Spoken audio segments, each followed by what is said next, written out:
नमस्कार शेतकरी बांधवांनो, एक अतिशय आनंदाची बातमी या ठिकाणी आलेली आहे। 75% पीक विम्याची रक्कम थेट शेतकऱ्यांच्या बँक खात्यात वर्ग होत असल्याची माहिती धनंजय मुंडे यांनी दिलेली आहे। राज्यातील जवळपास सर्वच मंडळात पिकांचं मोठ्या प्रमाणात नुकसान झालं होतं। त्यावेळी राज्य सरकारनं तातडीनं पंचनामे करण्याचे आदेश दिले होते। त्यावेळी दिवाळीमध्ये शेतकऱ्यांना 25% अग्रिमचे वाटप केले होते।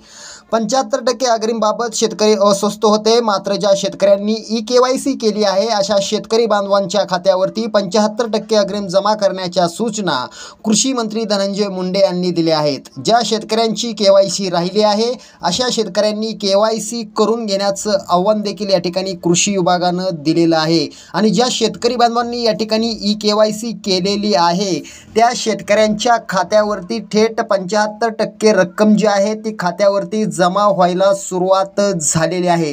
राज्यातील सर्व पात्र मंडळातील शेतकऱ्यांच्या खात्यावर ही रक्कम वर्ग होत आहे। व्हिडिओ कसा वाटला आम्हाला नक्की कळवा। जय हिंद, जय महाराष्ट्र।